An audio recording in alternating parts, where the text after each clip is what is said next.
I pity a country that would come up against us. The synergy with air, land, and sea forces and our ability to control the battle space and seize the high ground is devastating. All countries respect the power of the United States and they respect how dominant we are in this region. And we get better and better and better.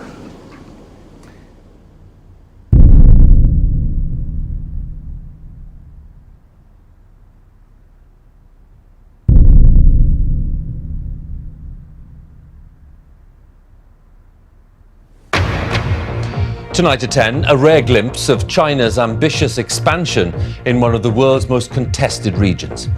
We report from the South China Sea, where the Chinese are warning off anyone who comes too close to their building program. We continue our look this morning at what China does not want you to see. The United States says the superpower is reclaiming land in the South China Sea. The fact that we're dealing with a situation right now where the U.S., has to be much more aggressive in dealing with the Chinese government. CNN has learned that the U.S. Navy is about to send a destroyer there. Let's go to our CNN chief. CNN got exclusive access to classified U.S. surveillance flights over the islands. The threat of China is becoming big news. The media is beating the drums of war as the world is being primed to regard China as a new enemy. China's alarming creation of entirely new territory in the South China Sea is one part of a broader military push that some fear is to challenge U.S. dominance in the region.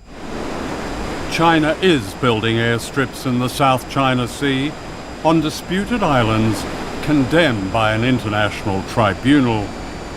This is now a flashpoint for war between China and America.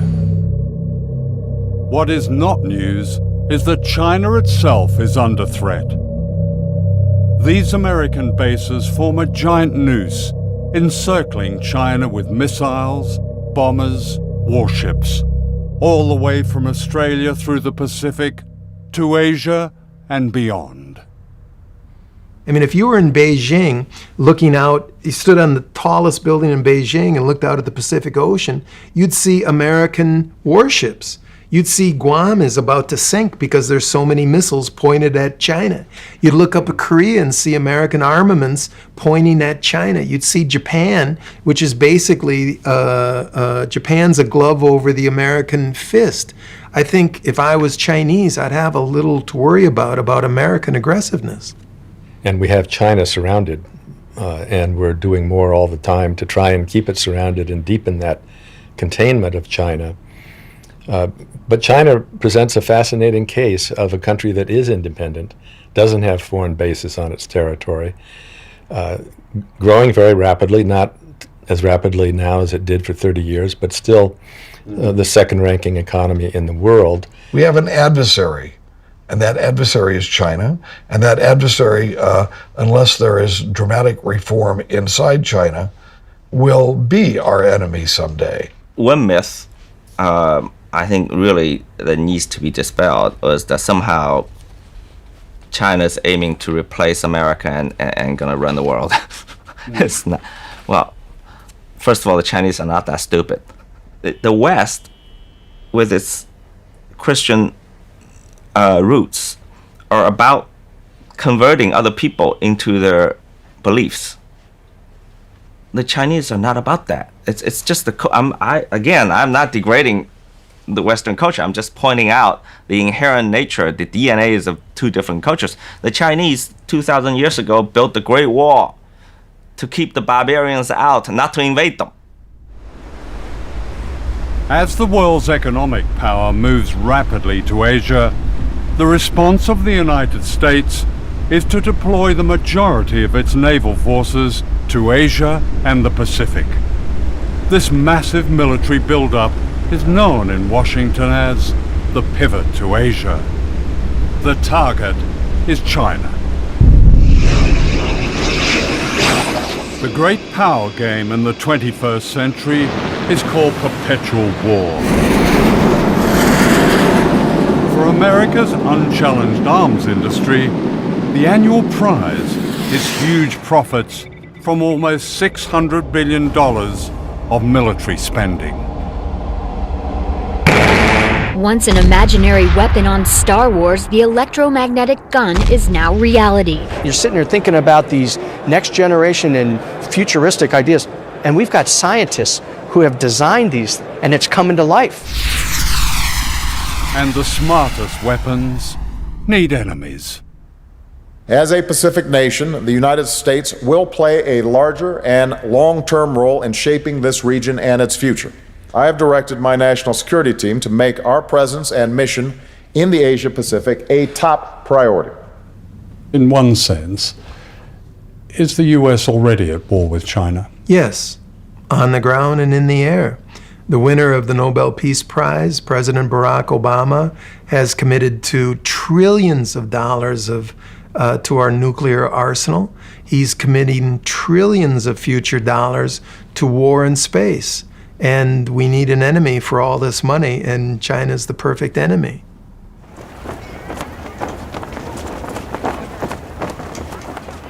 The aim of this film is to break a silence. The United States and China may well be on a path to war, and nuclear war is no longer unthinkable. In a few years, China has become the world's second biggest economic power. The United States is the world's biggest military power, with bases and missiles and ships covering every continent, every ocean. China is a threat to this dominance, says Washington. But who is the threat?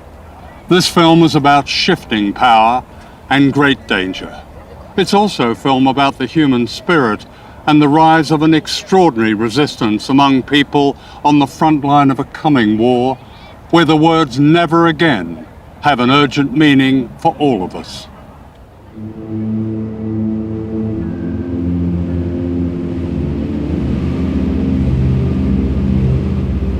This is Bikini, the rim of an ancient underwater volcano in the Marshall Islands. With its necklace of 23 islands, Bikini is a place of beauty and silence and menace. Look closely where the Emerald Lagoon suddenly falls into a vast black hole. This is the crater of one of the greatest man-made explosions, the hydrogen bomb they call Bravo. It vaporized an entire island and poisoned almost everything and everyone. As our plane flew low, we seemed to touch its deathly void.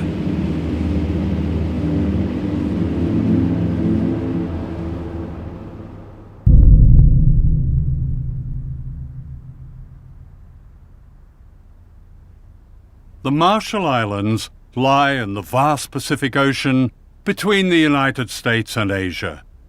Captured from the Japanese in World War II, they've long been America's strategic secret, its stepping stone to Asia and China.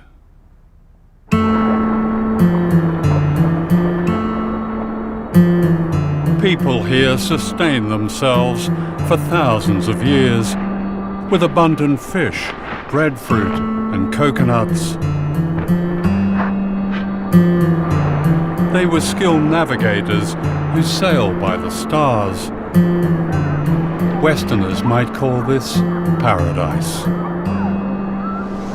Ingat tayo jay kualpe, ega nang mananteri, cuman kan lang awalip kayo.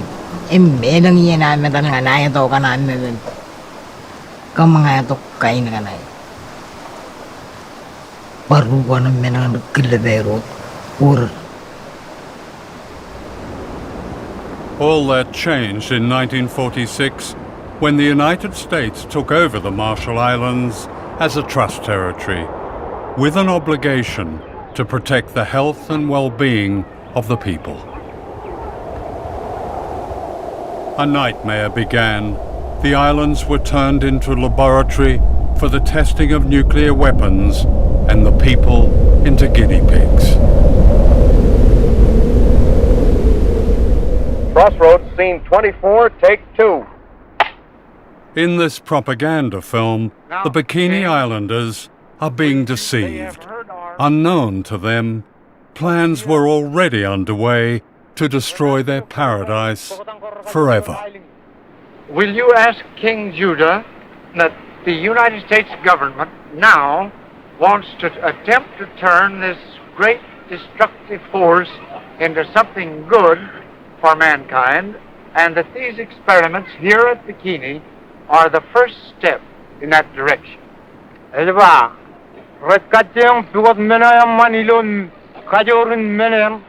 Tell him that's fine. Everything being in God's hands, it must be good.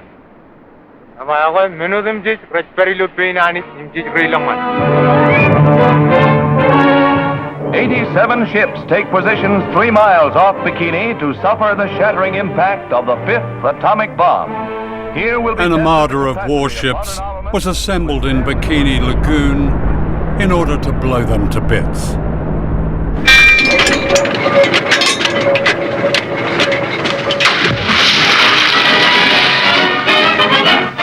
The decks of the 73 test ships anchored in Bikini Lagoon are scenes of feverish activity as scientists plot experimental programs designed to furnish data on blast effects of the mighty atom bomb.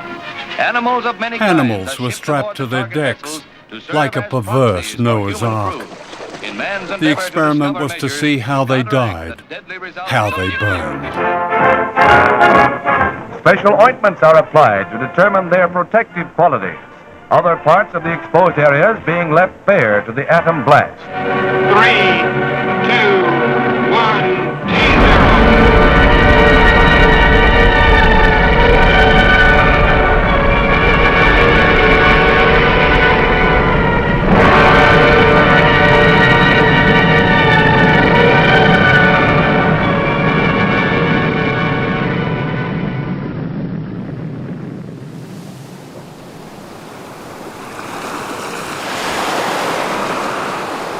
Yo, ci bongonin rane me arod la kwamo. Kami ki em rong jaga ingin ani pulak enot an tu pulak kwamo. Akem jayuta. Em kemu ye yurutongam lag tongan nabo ido jimarong rane. Kemi loan enot iya. Puyin kain kalara oleh kain kalara enot ngai iya kan merek pulu pro green yellow. Ido tereo ilo menako ijo terangani pen rutoro rar kakai riri im chang im ketire lo an mo ilo tupongoni ngam parte ko kayri kamjang arti bantawana melaro jaga ini kan ko kamjang ilam nak boleh nor pertuan pada paino nanin kakil jaro jaga jat nanin kakil enangan enoti.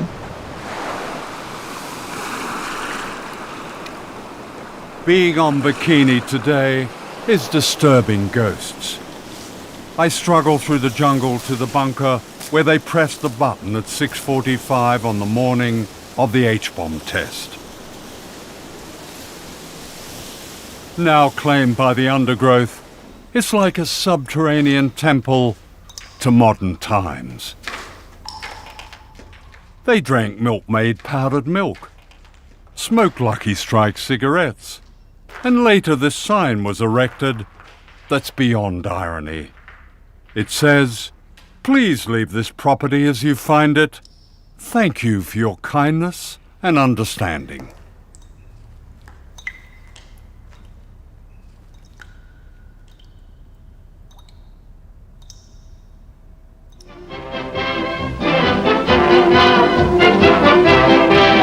The Mamsells give their all for their art, and you can just bet that audience is giving with the wolf calls. The Bikini, named after the atomic explosion in the Pacific. The Bikini was an explosion everywhere. In 1946, the Bikini swimsuit was launched to celebrate the nuclear explosions that had destroyed life on Bikini Island. The inventor of the Bikini, a Frenchman, made his fortune. Today, a bikini body is promoted in magazines as an object of desire and good health. The bodies of the people of Bikini and other islands are the most irradiated in the world. All these women have had thyroid cancer. Iwa kami ngalim tudu ilu ay wilalayo. Emlalo puyinan mengo poda ko wandel tak Inga lela ping povo kemeng tu. Ja povo poda ba ngai jowo para. Em povo mledon. Dor ngai bara lagi libang. Elin cetrana kala kargo delak. Elang armi jerar temdak rar tairia. Ilu pongoneo ajuri rorar dari yang menlang tereu. Elang rar panai. Today, Bikini is unfit for human life. Radiation poisons the food and water. Our shoes registered unsafe on a Geiger counter.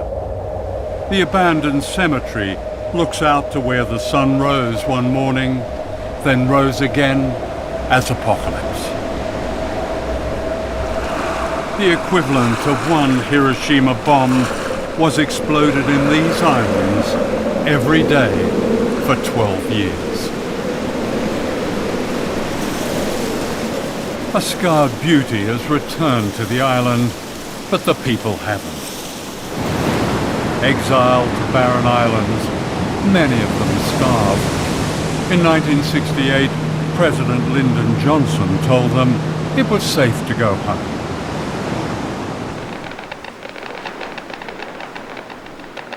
But it wasn't safe, and the US authorities knew it wasn't safe. Ijalaga minin tiamar garar kamana ngai cep accident aglukun molin garar rar do godin kokuri ijin ya enigan enim im inkiye un nair tongom enot program bana ido kan garana kaga yu chongan an cerwal payini pen aga garja accident manai. What happened as a result of the Bravo test was that a cover-up was launched very shortly after March 1. I mean, there's such a history of wrong information, outright lies, deception. There was no attempt to take the most conservative approach and make sure that everybody was okay. They knew where the radioactive fallout was going to go. And they took that risk and went ahead and detonated the bomb, knowing full well which way it was going to go. They still had an opportunity to evacuate, even on the day of the shot. But these people were not evacuated, we were not evacuated, and the people on Utrecht were not evacuated. So it only leads one to believe that, number one, the United States needed some guinea pigs to study what the effects of radiation would do. And that's a pretty strong indication that the United States knew that. It seems extraordinary. Here we are, this far into the 21st century, talking to people still frightened of all that nuclear fallout, all those tests, all those years ago.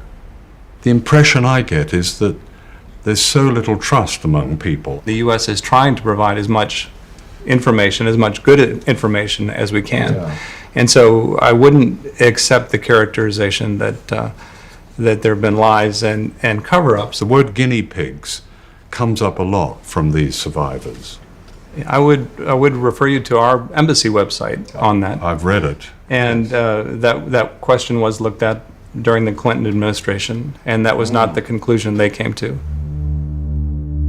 The secret of the Marshall Islands is Project 4.1.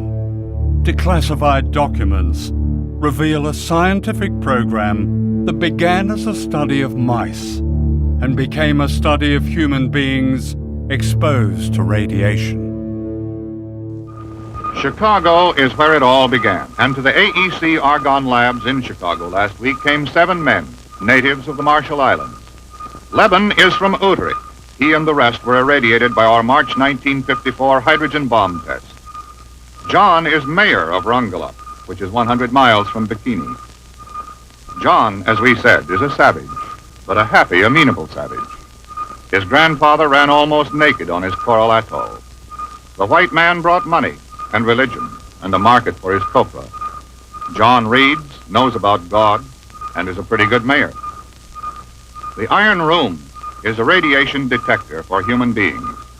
Inside, John, the mayor, whose first visit to the white man's country meant San Francisco cable cars and Chicago skyscrapers and streamlined trains, whose first visit to the white man's country meant the Iron Room. A savage governs his life by ritual. And he understands this because he thinks of it as a new ritual. Sitting alone inside the room. Outside, a strange kind of priest in a long white coat. When the ritual of the Iron Room was over for John, it began for the others. As each finished, he was told it was over, and he was given apples and other good things to eat. Then he took off the ritual clothing, and the 7 men put on the suits and topcoats they had been lent in Hawaii, which they would return in Hawaii on their way back in the Marshall Islands, in the middle of the Pacific Ocean. United States government documents clearly demonstrate that its scientists conducted human radiation experiments with Marshallese citizens. Some of our people were injected with or coerced to drink fluids laced with radiation. Other experimentation involved the purposeful and premature resettlement of people on islands highly contaminated by weapons tests to study how human beings absorb radiation from their foods and environment.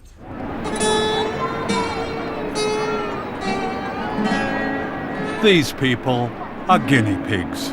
They are part of the experiment Project 4.1. They're being returned to Rongelap, an island 100 miles from Bikini, by the US Navy. They were told repeatedly it was safe to go home. This happy couple believed they were going home to safety. The man is John Pilger, the mayor of Rongelap, the happy savage from the Iron Room in Chicago. His wife is Majua, and this is their baby son, Lekoj. They had no idea of the horror that lay ahead. They are being returned to an island described by a US atomic energy official as by far the most contaminated place on Earth. He added, "It will be interesting to get a measure of human uptake when people live in a contaminated environment." The people of Rongelap remained on their poison island for 28 years as guinea pigs, the objects of regular scientific examination. Ngay chập dukun malala elang nangan bijiray walo pera kana kay ngay chap tawi ijajik tanangan bijirin ray walo jan cancer mama arbar thyroid per lelok ni menunongan thyroid me ngay chap rar chap apredi etan value chadu rar apredi im isbar reaction turuit adrakan turuit mi ngay chap tamak ke chuan accident kan ngay talali lu tan The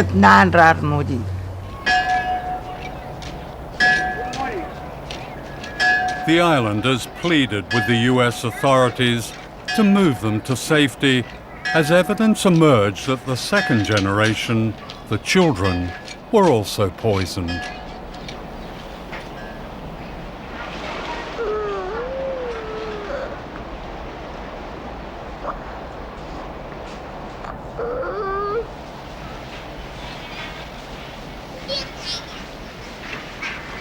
Desperate to leave, the islanders called on Greenpeace to rescue them. This ship, the Rainbow Warrior, moved the entire population to an uncontaminated island.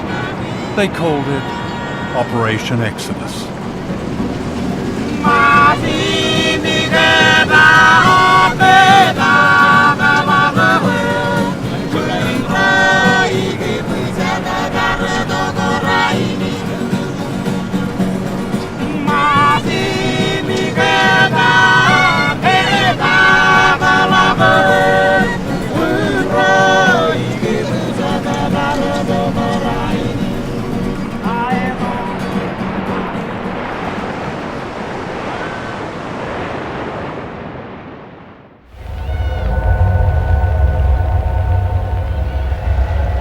This is Dr. Robert Conard, a leading medical scientist of Brookhaven National Laboratories. Conard devoted his distinguished career to examining the islanders.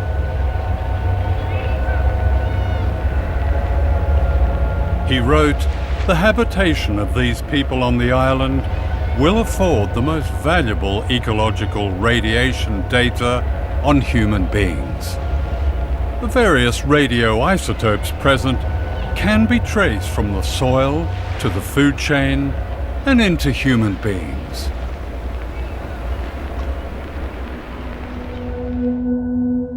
Dr. Conard gained the trust of whole communities. When he brought the islanders to New York to be examined, he showed them the sights and had them over for a barbecue.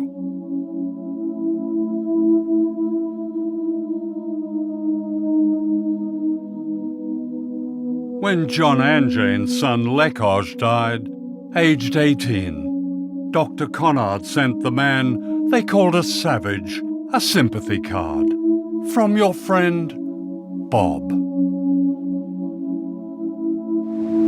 In 1957, Majua Anjane was the smiling young woman seen here on her way back to Rongelap, unaware of the danger she and her family faced. This is Majua 28 years later, grieving the death of her son Lekoj from radiation poisoning.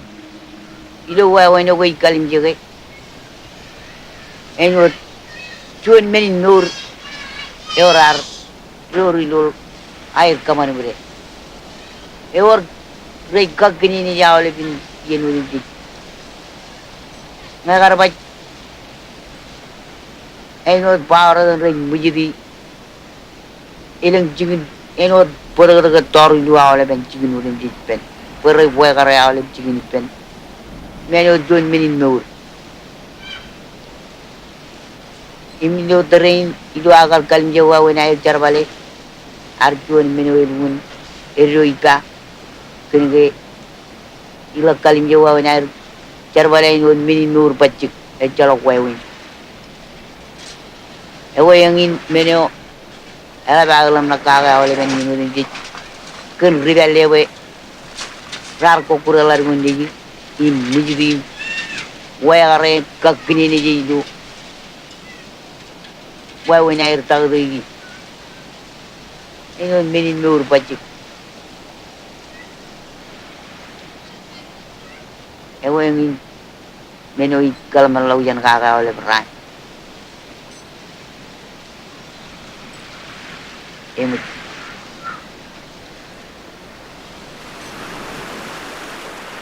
Like her son and her husband, Majua died from a virulent cancer. I don't see any great clinics that have been established by, if not the Department of Energy, certainly not by the US government. There's a clinic downtown in Mountro. There's also a whole body counter. You can have the plutonium in your body measured as well. Anyone can for free. This is the plutonium measuring shop, where they'll tell you how radioactive you are.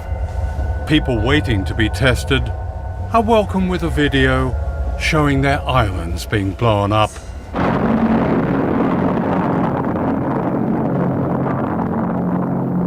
And this reassuring commentary. Yahwehkom Aulip, Etaim Bill Jackson, Program Manager of the Department of Energy, DOE Marshall Islands Program.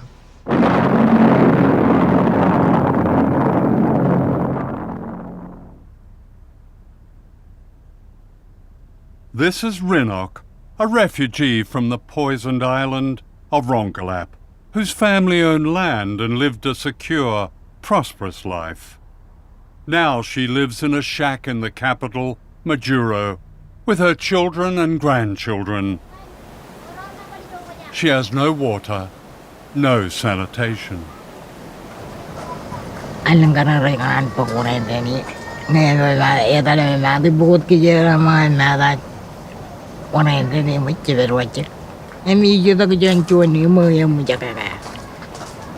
And power, she has electricity. Yung murmurin kami ang cuy. Ito ajaran. In 1986, the United States granted limited independence to the Marshall Islanders on condition that they accepted a mere $150 million compensation for the damage caused by nuclear testing. A claims tribunal was set up and soon ran out of money. An appeal to the US Congress more than a decade ago still awaits a reply. Ilagay pag icap kariri ngaray menen merong paglalu na yun akalabi kadoray rang na ipar uyaki ang mga.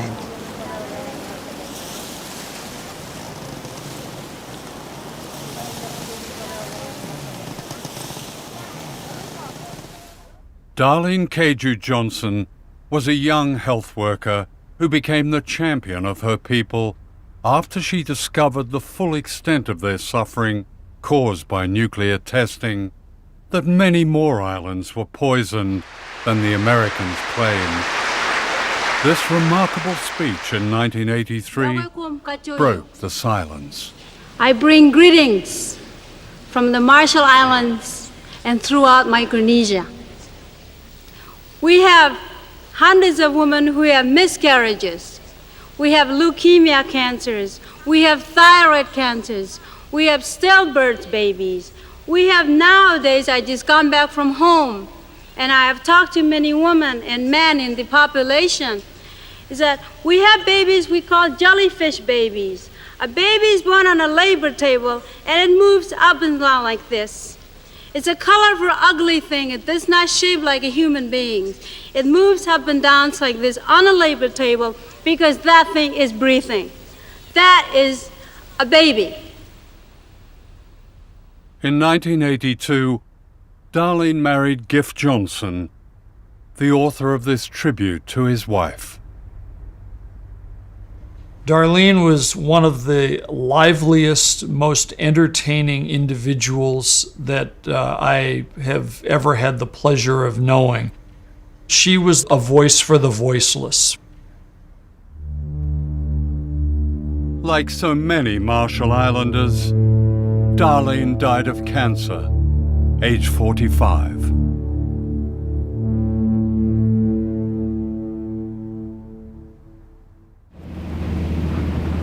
This is the largest of the islands, Kwajalein, occupied by one of America's most important and secretive bases.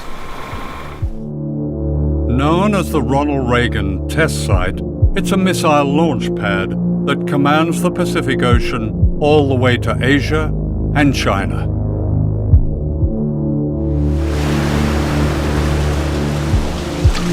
Here, the people of the Marshall Islands are once again being subjected to the testing of weapons of mass destruction designed for a coming war. The base is part of a remarkable plan known as Vision 2020. Devised in the 1990s, its aim is described officially as full spectrum dominance. This means control of all land, sea, air, cyberspace, and space. 5, 4, 3, 2, 1, ignition.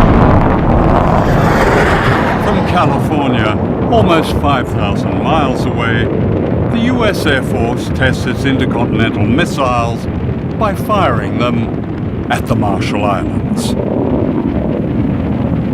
Imagine a missile coming screaming out of the sky. It's absolutely terrifying. I think that there's really nothing that I can imagine that would be more terrifying than this. And we're talking about devices that any one of them could go off course. None of this disturbs life on the base, where small-town America has been recreated, a wonderland of the suburban good life.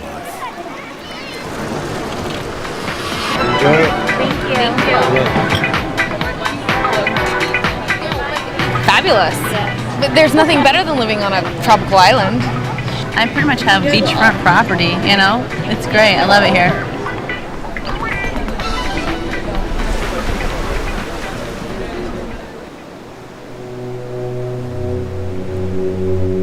Just across the bay is Ibai Island. Known as the slum of the Pacific, more than 12,000 people live here on a strip of land less than a mile long. Many of them refugees from what is now the missile base and from islands poisoned by nuclear testing.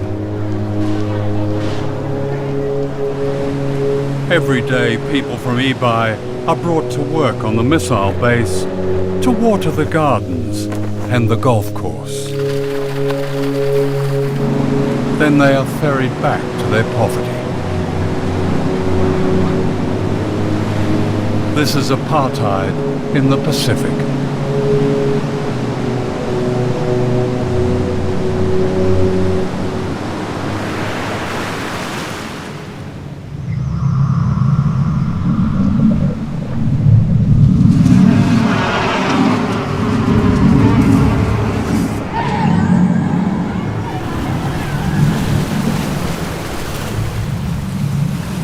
Ibai needs a lot of things. What? Medicine, Getting medicine. education, and job. Vegetable and fruits. Vegetable and fruits. Yes. Here we are, it's a tropical island, and you need vegetable and fruit. Yes. Fish, vegetables, and fruit were once abundant on Ibai. Today, fish is contaminated by toxic pollutants, says the Environmental Protection Agency. Now the only food most people can afford is processed and imported. They have the highest rate of diabetes in the world.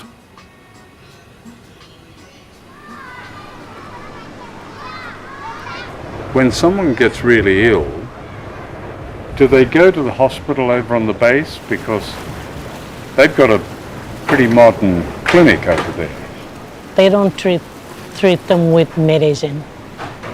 They just go there for taking the blood and then X-ray. So what happens when somebody is seriously ill? They cannot do anything. The most consistent example given is the example of the Ronald Reagan missile site and Ibai next to it. On the Ronald Reagan missile site, there's a vivid example of the United States, golf courses and swimming pools and all kinds of amenities. Right next to it is what is called the slum of the Pacific. It's a challenge. Ibai is in great need right now. We've talked about infrastructure. One of the projects the U.S. is working with our Australian colleagues and with the Asia Development Bank is a sewer and water project, desperately needed for Ibai. Ibai is overcrowded, the schools need repair. Actually, the U.S. military did a survey back in the 70s and found that the sewers didn't work and the water didn't run and the electricity wasn't there. It only happened not all that long ago. They found almost exactly the same thing. Why hasn't that been fixed? There's complete agreement that Ibai should be a priority, and not only because of the current activities of the Ronald Reagan Space and Missile Defense Site, but there's also now an additional component that is providing for global security, and that's the Space Fence project by the Air Force. Every missile fired on the Marshall Islands by the U.S. military costs $100 million each. This derelict school bus is the only one on Ibai. They can't afford to replace it.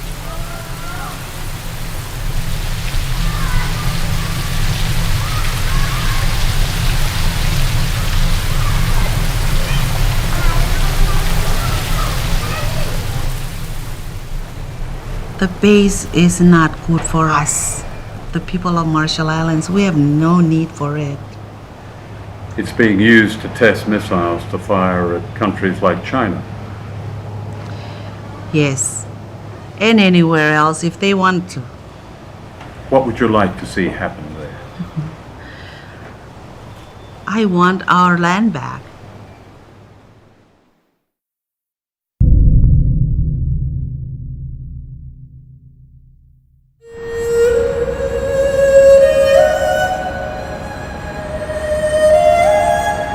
This is Shanghai, the historic port on the Yangtze River, China's greatest city. I had arranged to meet the American author James Bradley, whose latest best-selling book, The China Mirage, reveals an extraordinary hidden history of American power and modern China. It was almost illegal for someone like me to know a Chinese for almost all of American history. The Chinese came to America to mine gold and build the railroads, and Americans decided we didn't like the competition. So in 1882, we had the Chinese Exclusion Acts, which kept the Chinese out of the United States for about 100 years. So you have the largest population in the world that can't come to the United States. So at just the point we're putting up the Statue of Liberty saying we welcome everybody, we were erecting a wall saying we welcome everybody except those Chinese. Fear of a rising China today is the latest chapter in a history of propaganda that presented the Chinese as uncouth and infantile.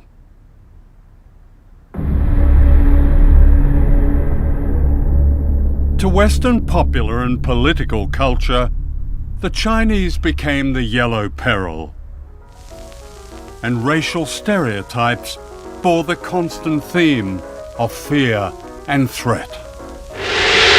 Boris Karloff as the evil Fu Manchu, his passion for power twisting his brilliant mind as he revels in the horrors of human sacrifice and torture. Behind the mask of Fu Manchu. This caricature of an entire people concealed another agenda: opium.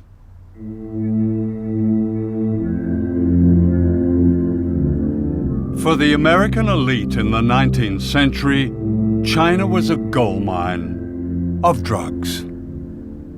Warren Delano, the grandfather of Franklin Delano Roosevelt, was the American opium king of China. He was the biggest American opium dealer, second to the British. He welcomed the first American ship into China to help out with the opium wars. Much of the east coast of America, Columbia, Harvard, Yale, Princeton, were born from opium money. The American Industrial Revolution was funded by huge pools of money. Where did this come from? It came from illegal drugs in the biggest market in the world, China. Let me get this right. The grandfather of arguably the most liberal president, Franklin Delano Roosevelt, was a drug runner. Yes, sir. Franklin Delano Roosevelt never made much money in his life. He had public service jobs that were very lowly paid, but he had yachts, he had summer homes, he had mansions in New York City. The kids went to private schools. He inherited a fortune from Warren Delano, his father, who was the American opium king of China. If you scratch anyone with the name Forbes in their name, John Forbes Carey, Secretary of State John Forbes Carey. That's the present Secretary of State. Yes, sir. You'll find opium money. His great-grandfather was an opium dealer. How big was opium money? Opium money built the first industrial city in the United States, Lowell, Massachusetts. It built the first 5 railroads in the United States. Opium money all over the East Coast, but it wasn't talked about. It was called the China trade. And if you go to various museums, you can see teas and silks exhibited, and they keep quiet about all that big opium money.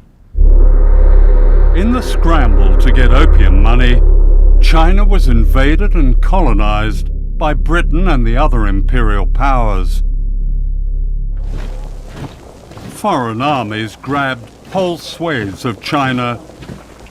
This is the American army in Tiananmen Square, Peking, in 1900.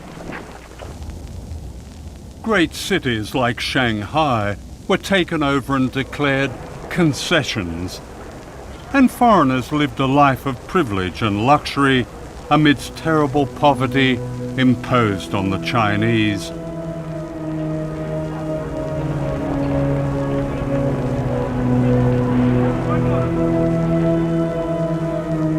A resistance, known as the Boxer Rebellion, was put down with the savagery.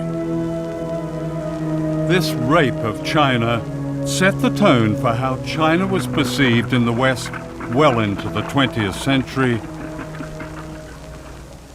This is the distinguished historian Theodore H. White, an advisor to the White House, speaking in the 1960s. Perhaps China is too vast to be governed by mercy. Yet if Chinese mind craves order, they must be brought to recognize they are the biggest factor in the world's disorder. And we must untangle the madness of their mind. The most difficult task in the world is to reach the minds of men who hate you. What White was really complaining about was the loss of a China that the Imperial West could dominate, and the defeat of General Chiang Kai-shek, who with his famously powerful Christian wife, Mei Ling-sung, guarded America's interests in China. That is, until they were thrown out in 1949 by a communist revolution led by Mao Zedong. Mao had beaten Chiang Kai-shek 3 times in huge battles involving millions of combatants. Mao was a winner in this contest from the early 1930s on, but we knew very little about it, and people don't understand that even today. Shanghai hears the message clearly as foreign businessmen board up their shops. Go now, go quickly, for communism marches. Take what you can, but flee. In pell-mell haste, the Western powers evacuate the city they have built, for good and bad alike must leave. The businessmen come for profit, as well as missionaries come to heal, must say goodbye, as out the Yangtze steams the last of Western influence, and farewell to a century.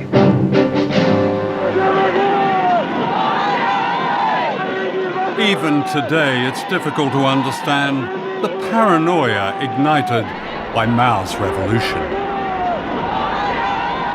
As we look at China on the map, we can see that China is the basic cause of all of our troubles in Asia.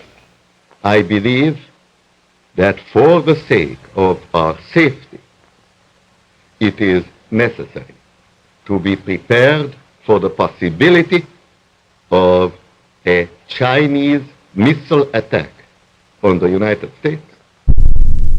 One of the myths about Mao is that he was an implacable enemy of the capitalist West.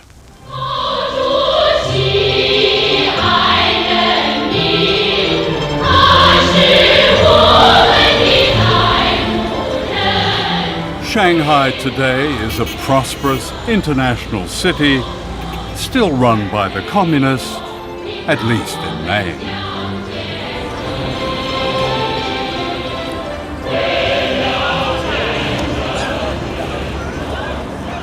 When I was last in China more than a generation ago, the loudest noise was the tinkling of bicycle bells. Mao had just died, the streets were dark, the universities were closed.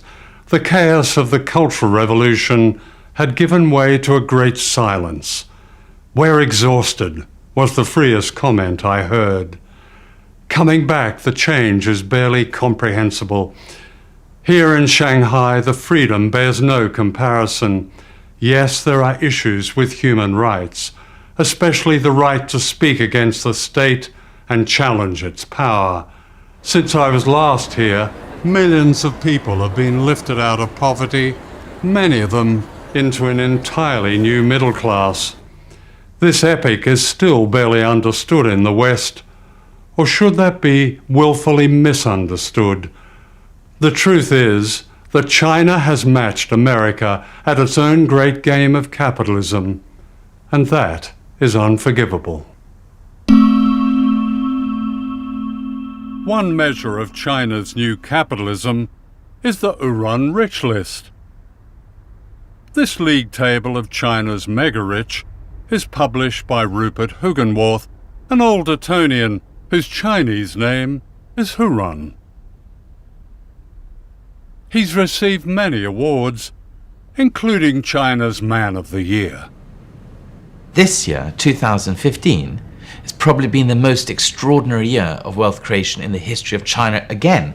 You know, I've been doing this list for 15, 16 years. I've never seen a year like 2015.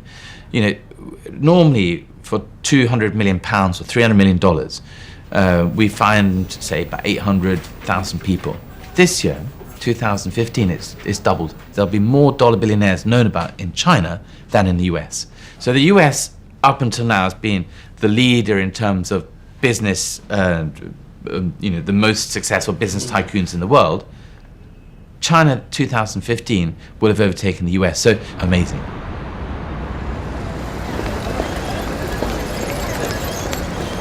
Modern China is full of telling ironies, not least this museum that was once the house where Mao and his comrades secretly founded the Communist Party of China in 1921.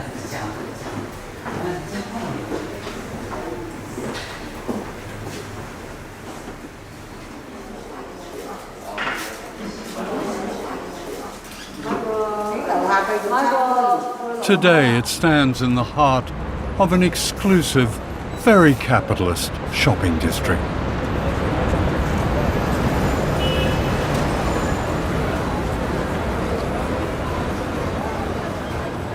When you leave the shrine to China's Great Revolution, you're confronted by a surreal spectacle. For right outside where the Chinese Communist Party was born are the very symbols of capitalism. Starbucks, Apple, Cartier, Dolce & Gabbana, and down there perhaps the free market's greatest triumph, bottled water that ensures you live young, costing £6 for a small bottle in my hotel. Would Mao spin in his tomb if he was here? I'm not so sure. Hidden history is always a key to the truth. 5 years before his great communist revolution in 1949, Mao sent this secret message to Washington. China must industrialize, wrote Mao. This can only be done by free enterprise. Chinese and American interests fit together economically and politically. America need not fear that we will not be cooperative. We cannot risk crossing America.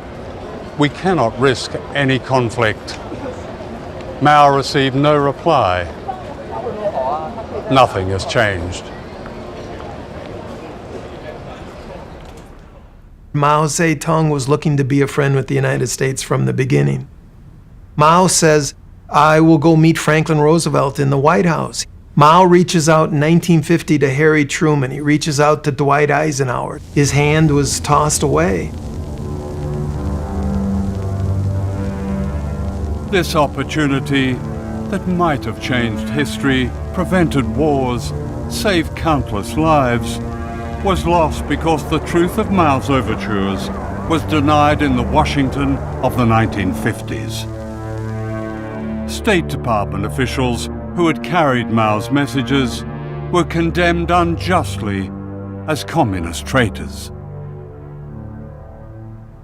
Everybody who knew Mao, who spoke Chinese, was gone. In the 1950s, the State Department had no employees who spoke Chinese. It's resulted in us not having relations with the #1 most populous country in the world. In 1979, this man, Deng Xiaoping, became China's paramount leader. He said, socialism does not mean shared poverty. This was code for the most radical reform since Mao's revolution, the return of capitalism to China, but this time controlled by the Communist Party. To be rich is glorious, Deng was reported as saying.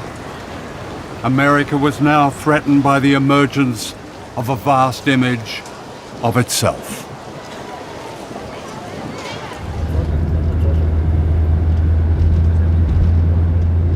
This is one of the many very exclusive gated communities in Shanghai, where an apartment is one of the prizes of the new communism.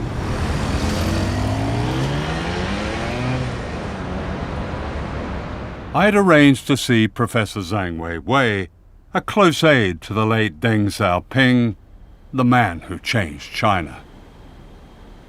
Deng is really extremely long-term visionary, a leader with exceedingly long-term and strategic vision for his country, for his people. And China is still following that path. Yeah.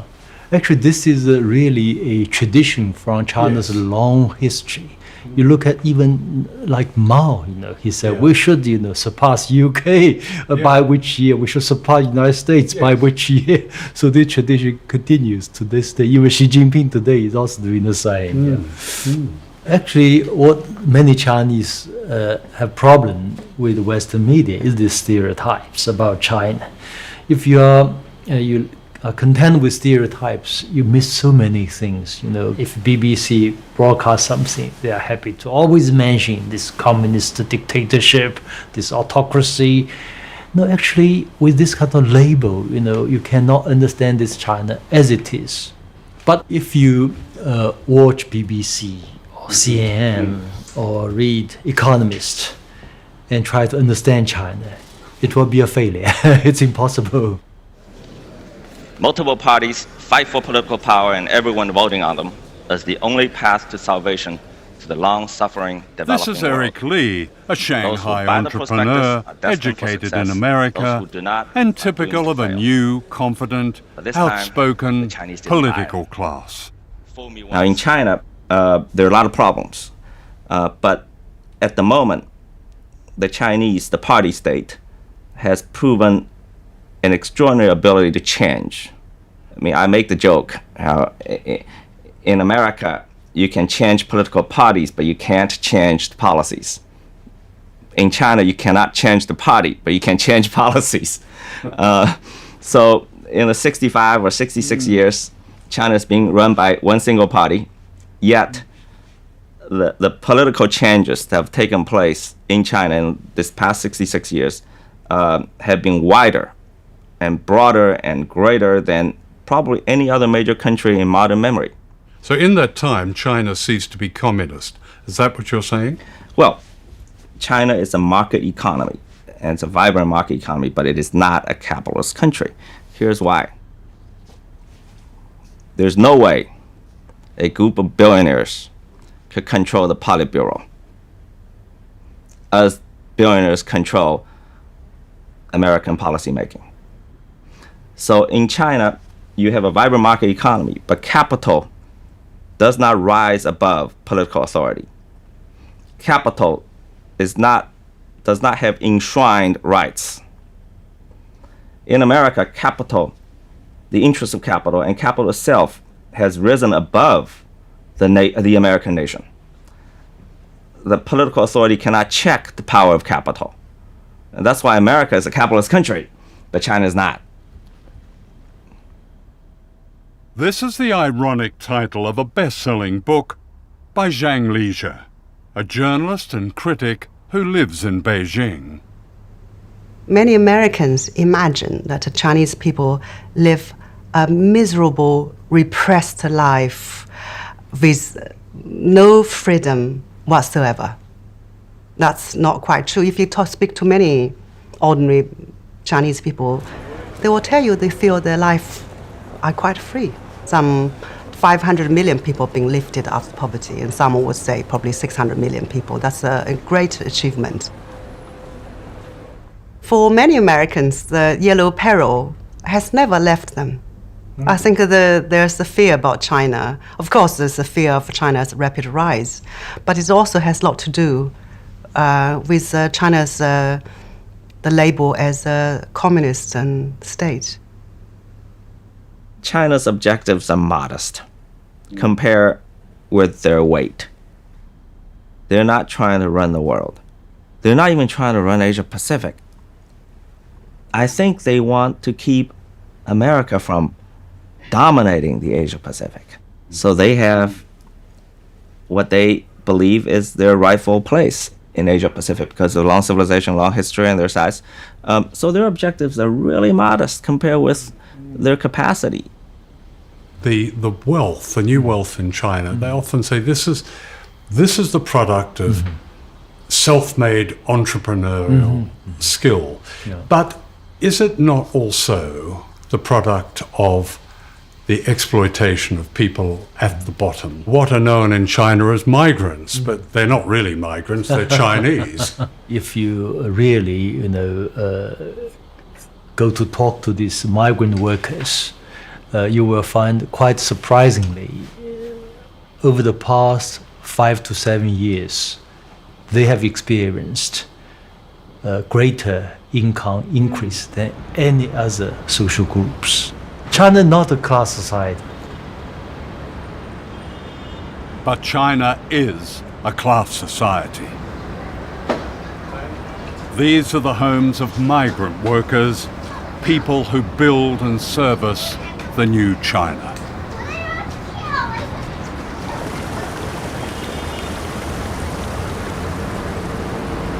Here it's not uncommon for 3 families to share one tiny flat.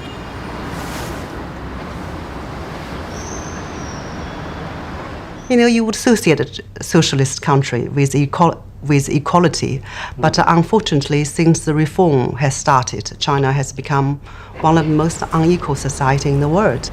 The income gap is widening. Government, I feel, have retreated some of the responsibilities, left the market to take over, but the market does not always treat women kindly. Some private companies, they would just refuse to hire child-bearing age women. And sometimes when women become pregnant, they will sack them because they don't want to pay the maternity leave. And in fact, the income gap has grown much bigger between men and women.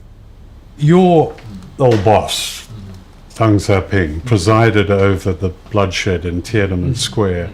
What would you say to the survivors of Tiananmen Square?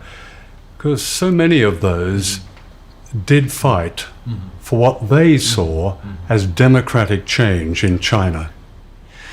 In 1989, there were 2 political forces. One was those represented by the Chinese students. Their hero was Mikhail Gorbachev, who happened to be in Beijing. Their slogan was, Soviet Union's today, China's tomorrow. So the idea was political reform first, other reform second. Otherwise, China would be hopeless. Yeah. And Deng's message was the opposite. He thought Gorbachev was an idiot. Yeah. He thought, China must have economic reform first, other reform second. This priority must be set clearly. Unfortunately, at that particular moment in 1989, the 2 political forces could not reach a compromise. So definitely a tragedy occurred. Yeah. It was more than a tragedy. It was a massacre, of which the memory remains a raw presence in modern China. Why does the Chinese state still fear the few who speak out? And I'm thinking of Liu Xiaobo. Yeah, exactly. I mean, this man won the Nobel Peace Prize, and he's in prison. He's violating Chinese law, by a big margin. So actually the freedom of expression, similar views are aired by many people, but he's really going to the extreme. Liu Xiaobo challenged the government to implement democratic reforms and has spent a total of 13 years in prison. Why can't a confident China accept a criticism like this? So Nobel Peace Committee makes huge mistake. They owe the Chinese an explanation. If you cross the line, you violate the constitution, you violate so many laws, you should be punished.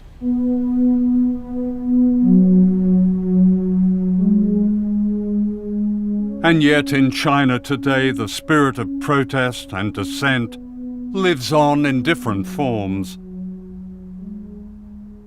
In 2015, strikes and community protests and activism reached record levels. This resistance is seldom reported in the West. So there are lots of protests in China. Typically, for example, land being grabbed by officials for commercial development, and the farmers are not being compensated properly. Yeah. But the farmers now know more aware of their rights, so they protest. Or young workers from the factory, they demand a better wage or better working condition. But many of the protests, they are economic driven, not political driven. They are regional, not nationwide. So this kind of things will unlikely develop into real movement, or so-called, you call that revolution. Yeah. So the Mao's revolution was the last revolution? Well, never say never.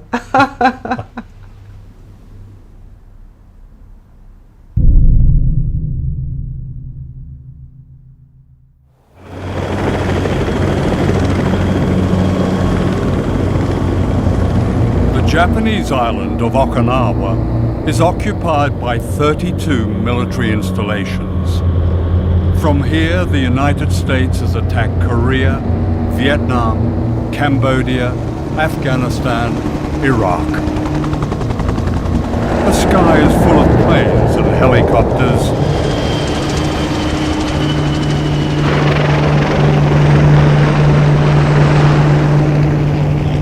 Wherever people go, they are fenced in and told to keep out.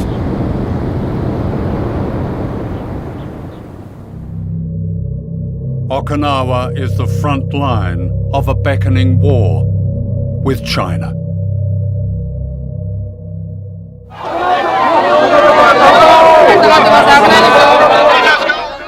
Aged 87, Fumiko Shimabukuro is one of the leaders of a non-violent resistance that's challenging Washington's pivot to Asia.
Fumiko is a survivor. A quarter of the civilians on the island were killed in the American invasion in 1945, and a fear of war has been passed through the generations.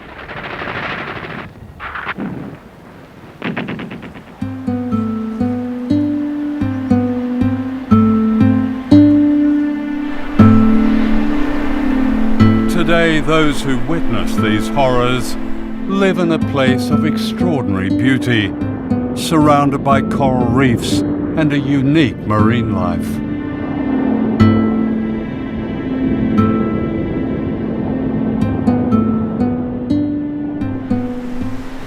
It was here in Hanoko Bay that the survivors of World War II sought refuge, and it's this they're now fighting to save. It's an epic struggle that pits these island people against the greatest military power on Earth.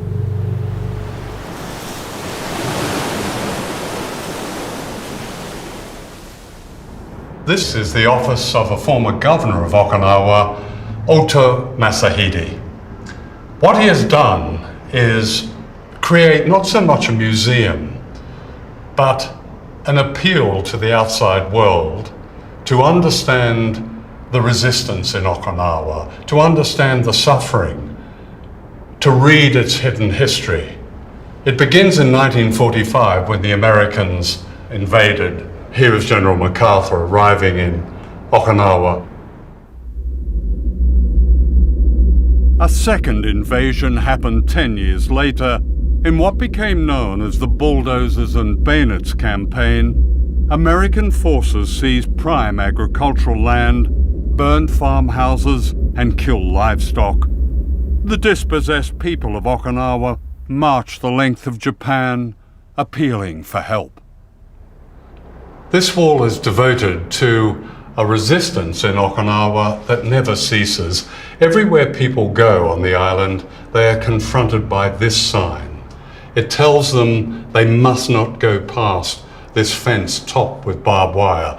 These fences run like great ribbons across the island, and the bases themselves cut swathes across Okinawa. But all around them are people with this continuing demonstration, this continuing resistance. And they have a message. It's people of the world. Watch what Japan and the US are doing. Don't let them force the bases on Okinawa.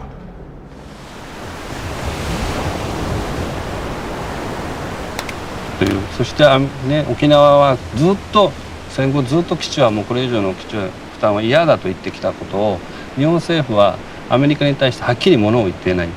アメリカにもいい顔、沖縄にもいい顔してる。だからそれに対して腹が立ってちゃんとアメリカにものを言ってくれという気持ちでいます。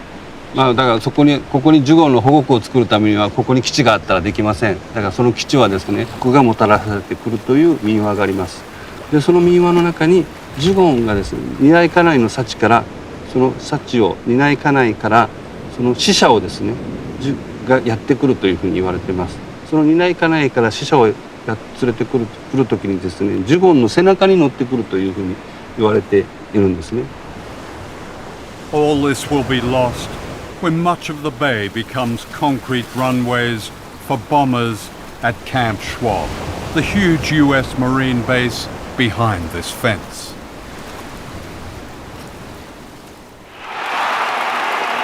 In 2014, Okinawa elected a new governor, Takeshi Onaga, who won by a landslide on one issue, stopping the new base at Hanoko.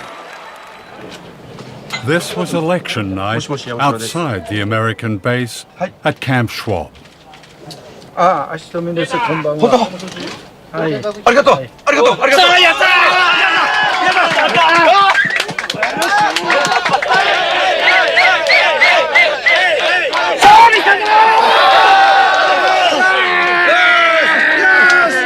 勝利。なんとも言えない涙が出てきました。自分たちが頑張った分、でもね、これからその基地がなくなるまで私は頑張りたいと思ってます。本当に今日は生きていてよかったと思います。はい。We shall overcome.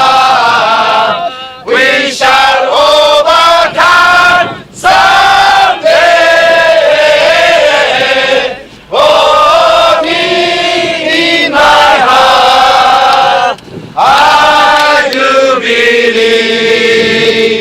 We shall overcome someday.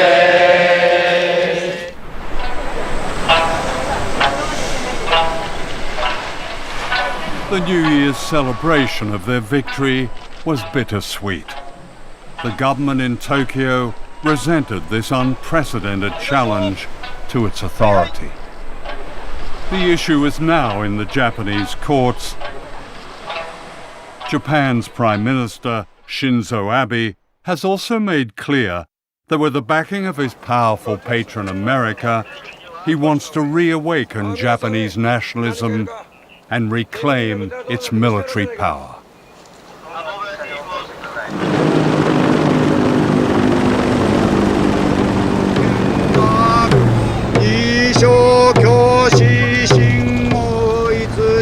While we were filming this ceremony outside the base, on a day when people paid respect to their departed loved ones, giant American helicopters circled above us, intimidating as always.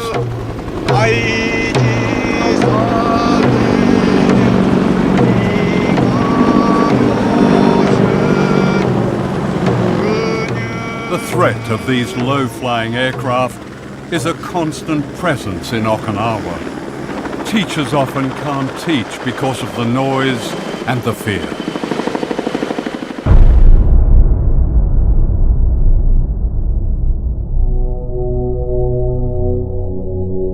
This was the carnage when an American fighter crashed into a primary school after the pilot had ejected to safety.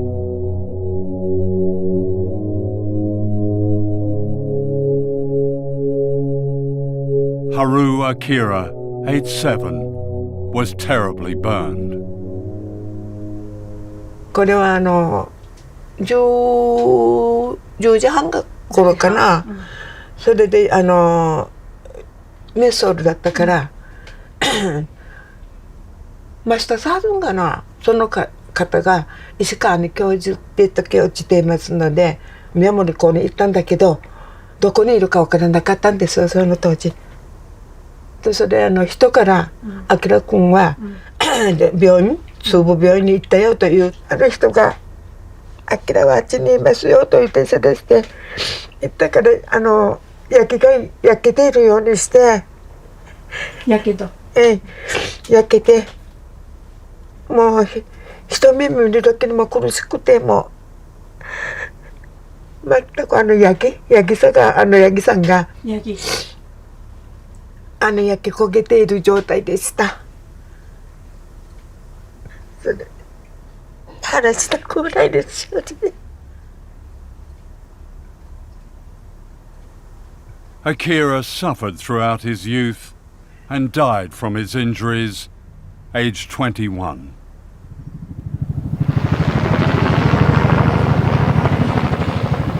Another tragedy waits to happen on Okinawa. US military aircraft have been involved in 44 accidents on the island. The latest threat is this hybrid plane, the Osprey, notorious for its safety issues.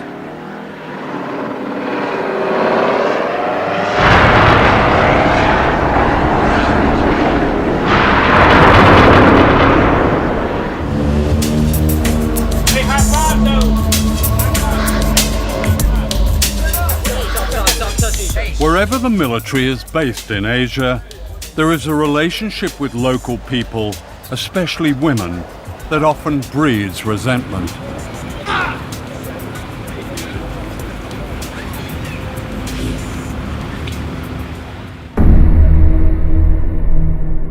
In Okinawa, this resentment ignited a riot in 1970.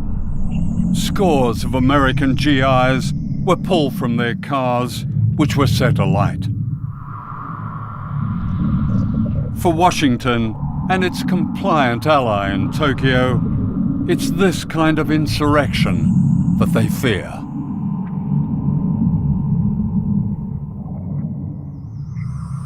During the making of this film, a young woman was raped and murdered, allegedly by an American military contractor from one of the bases.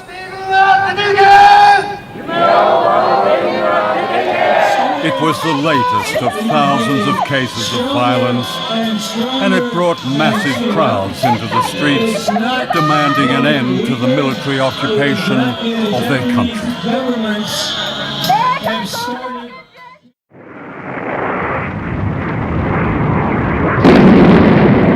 This is a Mace missile, designed to carry a nuclear warhead. During the Cold War, the United States secretly installed nuclear weapons at this launch pad in Okinawa. Most of them were aimed at China.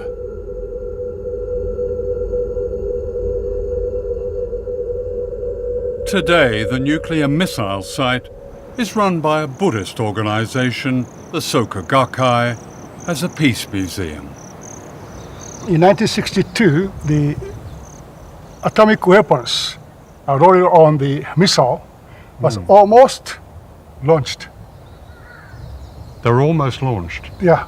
According to the spokesman of this military base, said they were ordered to prepare, then received second order to stop it. One of the American servicemen, whose job was to fire the Mace missiles, has since revealed that China was a nuclear target during the Cuban Missile Crisis in 1962. We were told that we had to launch all the missiles, but we only had one missile headed towards Russia, and we did not see why we should have to involve the other countries. The captain suggested that everybody crack the doors open, so it would take less time to launch a missile if the doors were cracked open. One of the launch crews was on the point of firing their missiles when a duty officer suspected the order was false. The launch officer on the B side was told to send 2 men over there with .45s and to shoot anybody that tried to launch until the situation was resolved. And it would only take like 15, 20 seconds to run the distance between the two command centers. So those 2 men kept that whole crew at bay while we made a decision as to what to do. And it wasn't very long, maybe 2 or 3 seconds later, where a very nervous major came over the intercom issuing the stand down order. And then we just kind of looked at each other like we could have exterminated the whole planet. The major who had given the launch order was quietly court-martialed and dismissed from the Air Force. That morning is just as familiar to me and as clear as yesterday morning is. And this is 53 years later. And how clear blue the sky was. And there was just some very light clouds, and there was a perfect breeze blowing and a perfect temperature. I did not know what the temperature was, but it just felt perfect.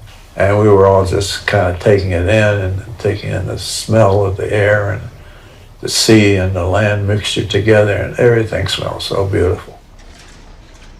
This is very interesting because it shows the cities in China where these Mace missiles were aimed at. Yes. Which ones do we have here? This is Okinawa Island. So within 2,000 kilometers, you find Peking or Beijing, Xi'an, UK, and Hong Kong, Shanghai, Taiwan, Taipei, and Pyongyang, North Korea, within the range of missile.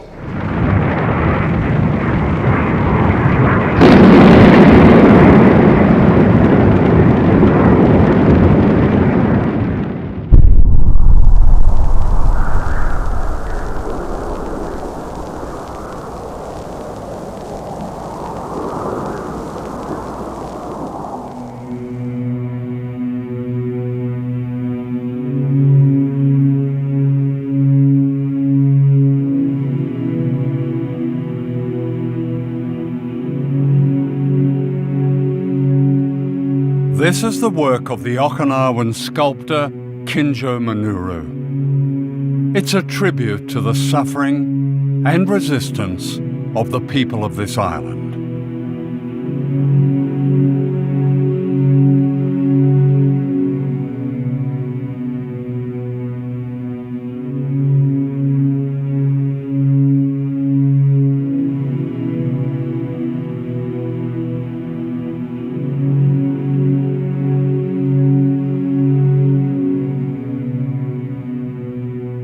More than 1,000 miles away, on the Korean island of Jeju, these symbols of struggle are hauntingly similar. The work of Korean sculptor Ko Gil-chun represents another fight of island people for freedom.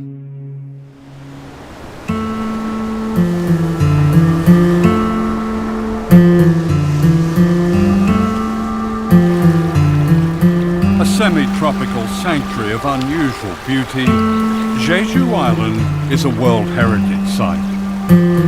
The government of South Korea declared it an island of world peace.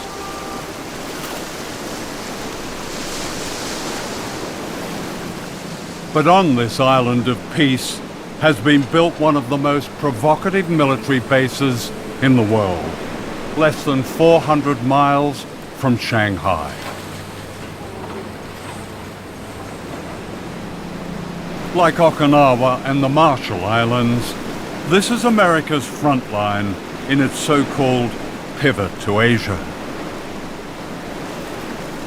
Here in once unspoiled Ganjung village, the South Korean Navy has built a base for American aircraft carriers, nuclear submarines, and destroyers equipped with the Aegis ballistic missile aimed at China's defenses.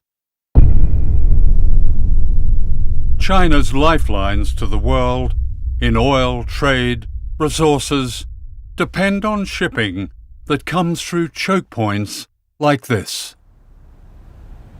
The U.S. pivot into the Asia-Pacific is really intended to create the ability to put a loaded gun to the head of China and say, you will do as we say, otherwise we will be able to restrict, we will be able to shut down, choke off your importation of oil and other resources.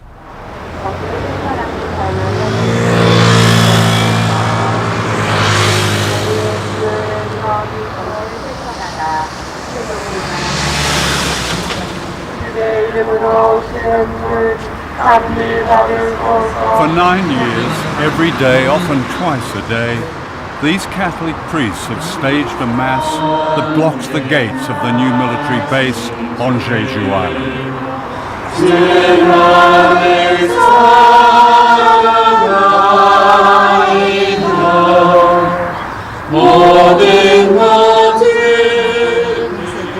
In a country where political demonstrations can be easily banned, unlike powerful religions, the tactic has produced this spectacle of resistance.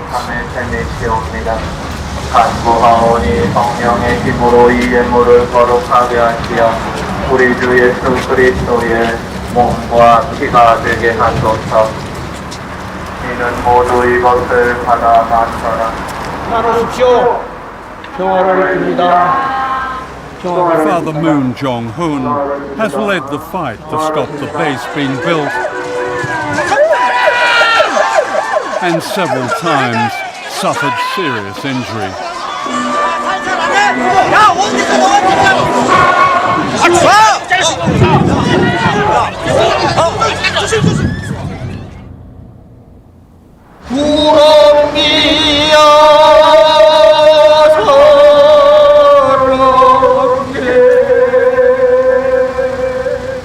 I sing 4 songs every day, before Mass, during the Mass, at the end of the Mass, and the end of the Rosary. Yeah. The content of song is very beautiful. The writer and the composer is the musician from this island. So I love him very much. And he gave me the song that I practiced. And I became a master to sing that song because I practice every day. Well, you sing it with such passion.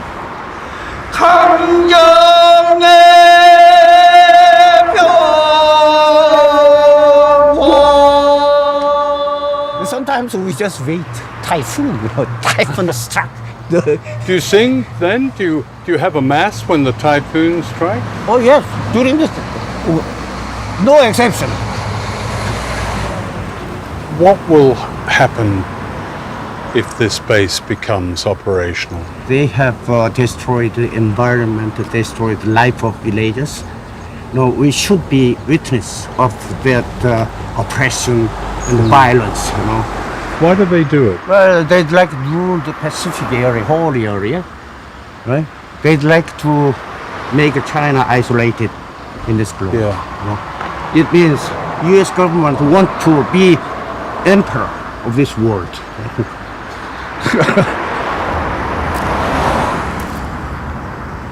Meanwhile, a Quaker called Mr. O joins them with his own ritual of protest, accompanied by an artist called Wildflower.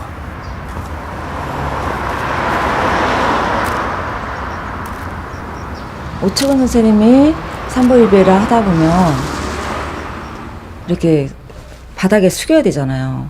그래서 차들이 올 때 못 볼 수 있어요. 매우 위험하죠. 그래서 제가 뒤에서 좀 눈에 띄게 이렇게 하고 있으면 그런 교통사고를 막을 수도 있고요. 저도 제 바느질이 명상이라고 생각하거든요. 실제로 그 뇌파가 명상할 때 거의 비슷해요. 바느질 할 때. 저는 저 해군기지가 명백하게 미국의 전쟁기지라고 생각해요. 그래서 배칠과 더불어서 우리나라 한반도 남쪽, 전쪽, 서쪽으로 미군 기지가 들어있어요. 그래서 저는 이 제주가 마지막 이 이 서해안 쪽으로 전쟁 벨트를 지었는데 그 벨트의 맨 마지막이라 생각을 해요. 그 당연히 이거는 중국을 겨냥하고 있기 때문에 중국과의 분쟁 또는 이쪽 동북아의 평화를 정말 위협할 수 있는 그런 기지라서 이게 가장 큰 위험이라고 생각을 해요.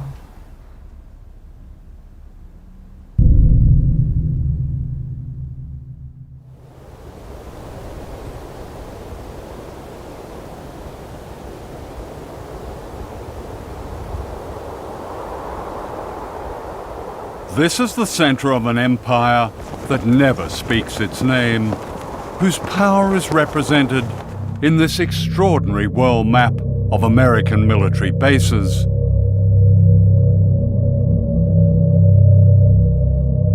"4,000 bases in the United States, almost 1,000 bases spread across every continent." The archipelago of empire, the bases that we have around the world hidden in plain sight, are the real territory of our empire. But at the same time, we maintain independent governments in Japan or South Korea or Germany. They don't have autonomy when it comes to foreign policy. So it's a very sophisticated and effective system whereby we pat ourselves on the back for helping to midwife democracy in Japan and Germany and South Korea and various other places, while keeping the lid on in that we don't know what these countries would do if they were fully independent. And the beauty of this system is that most people pay no attention to it at all. They think it's just a natural occurrence to have 50,000 American troops in Japan. There's no country that has better anti-imperial cred than the United States, and we are not trying to recreate the glories of the British Empire. We're arguing that the world is round. We have a global policy, and all nations have global rights. No ocean has ever been dominated the way the U.S. dominates the Pacific Navy and Air Force. They claim in the Pearl Harbor headquarters of the Pacific Command, they claim to be responsible for 52% of the Earth's surface. And when you look at their logo, it shows an eagle over the Aleutian Islands with one talon coming down somewhere near Seattle and the other coming down right over Beijing. So Beijing looks at a network of bases, a real archipelago of empire that's been built up since the Korean War. You have had, and still have, an arc of bases that start in Australia and go through the Pacific. We have no bases in Australia. You have Pine Gap, you have Darwin, and you have a new facility in Western Australia. No, to speak precisely, we have no military bases in Australia. What we do is operate with and in Australian bases. Yeah. But we're not in the basing business nowadays. There's a growing collection of what are referred to as lily pad bases. These are bases that have typically 200-300 troops, no family members, very few amenities, and are often quite secretive. They're bases that are frequently constructed within a foreign country's base to disguise it, and generally are not referred to as bases. Many of these bases have been set up to combat China's worldwide economic influence. From these bases, the United States operates a secret army in 147 countries.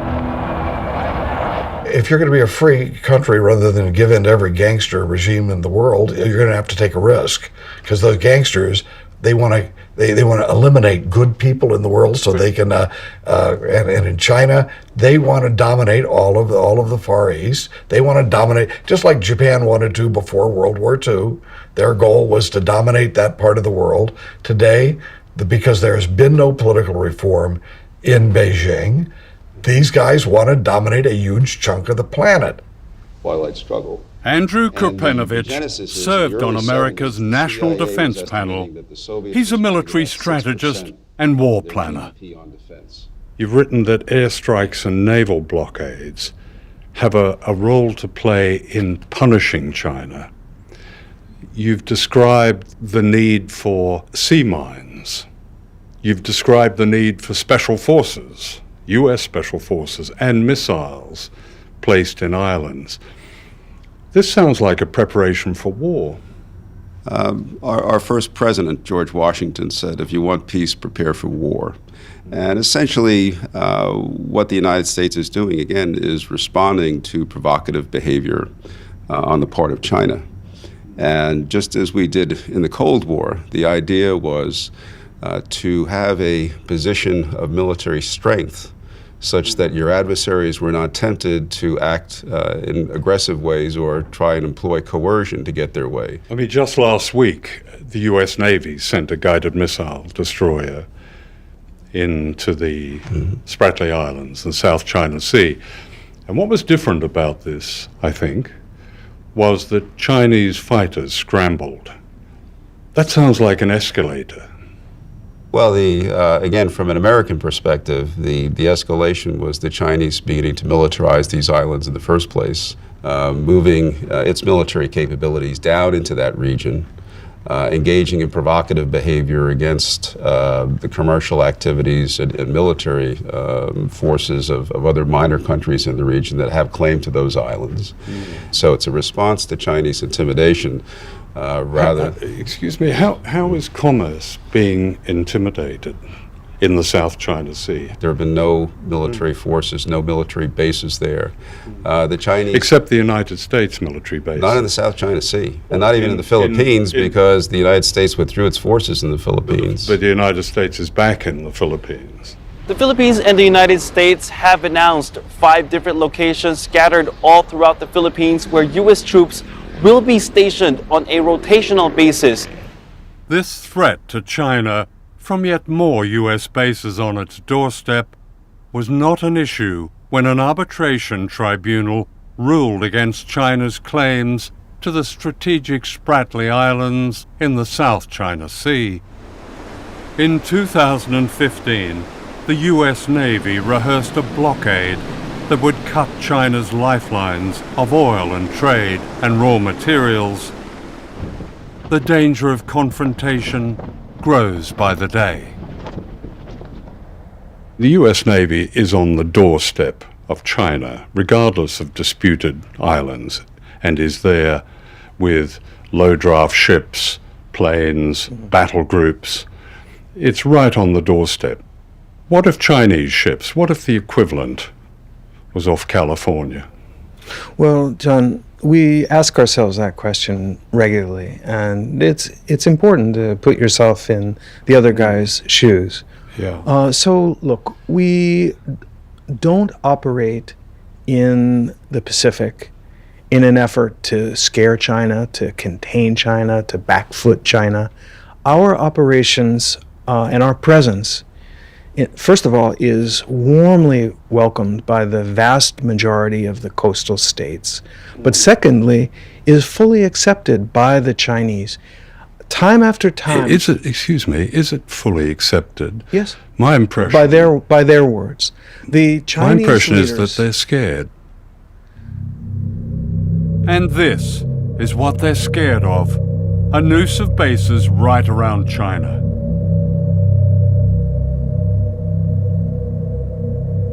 Missiles, bombers, drones, warships. A provocation of war. Today, I state clearly and with conviction America's commitment to seek the peace and security of a world without nuclear weapons. Under Obama, nuclear warhead spending has risen higher than under any president since the end of the Cold War.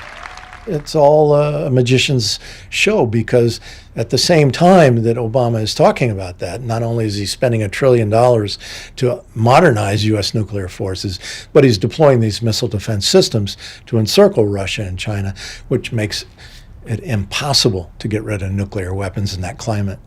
Everybody wants to look like they're tough. See, I got to be tough. I got to show you. I'm not afraid of doing anything military. I'm not afraid of threatening. I'm a hairy-chested gorilla, and you don't want to look like you're weak. So what you do is you talk more and more aggressively, and if you don't want to do it yourself, because you maybe think it doesn't look very presidential, you let somebody under you do the talking, and we have gotten into a state. The United States has gotten into a situation where there's a lot of military, saber rattling, and it's really being orchestrated from the top. Yeah. This seems incredibly dangerous, all of this. That's an understatement, I think, but I agree. Yeah. When you routinely plan for mass murder, you become conditioned to it. That's what this is. We accept it. Oh yeah, we have nuclear weapons. The Defense Secretary, he's just announced that there will be warships and special forces and planes sent to the Philippines, and the Wall Street Journal has described this as the vanguard of a major US presence in Southeast Asia. That sounds like... Where does this end? What's the purpose? I mean, where are we going to stop this process before it starts a war? And then if the war starts, where does that end?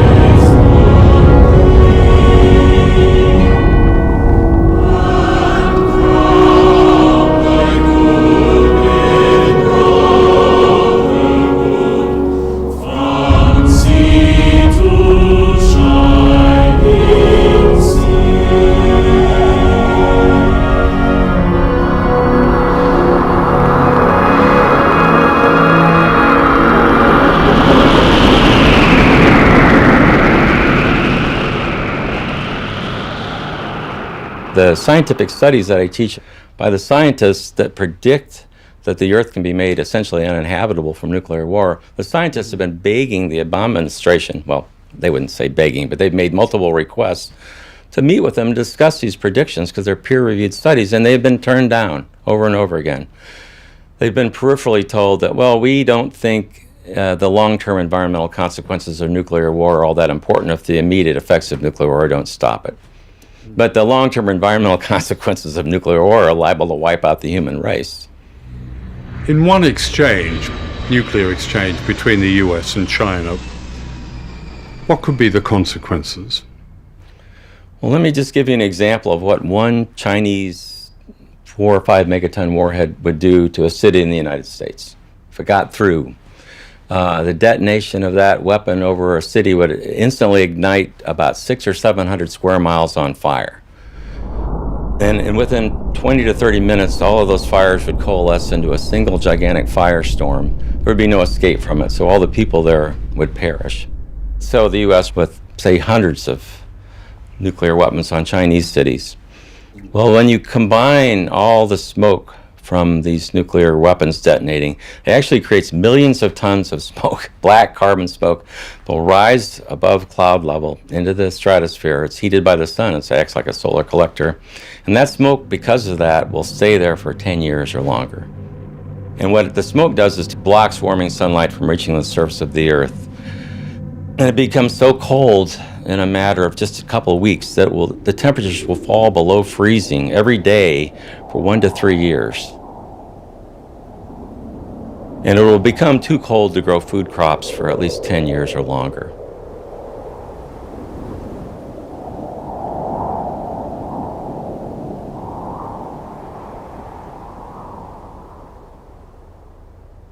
I mean, there's like a total disconnect with the changing world. You have a giant rising power, in this case China. Why would you expect a giant rising power to not want to have more control over its destiny? What we should be doing, in my view, is trying to cultivate a sense of friendship and cooperation, and we can have our differences with them. If we think they're doing something in trade that we don't like, let's have it out with them. But this saber rattling is the worst thing we can possibly do.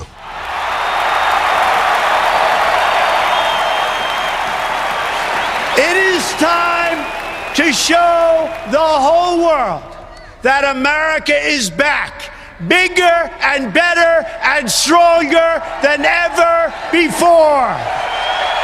We don't have victories anymore. We used to have victories, but we don't have them. When was the last time anybody saw us beating, let's say, China in a trade deal? They kill us. We can't continue to allow China to rape our country, and that's what they're doing. It's the greatest theft in the history of the world. The new president, Donald Trump, has a problem with China. The urgent question now is, will Trump continue with the provocations revealed in this film and take us all to the edge of war? There never have been two countries more interdependent on each other than China and the US in history. And China is the largest trading nation in the world and in history. So China's economy and their society and their lives are linked to the entire world, including America and the West and all the other countries. So I think interdependence between these two countries and among all the nations of the world speak to peace.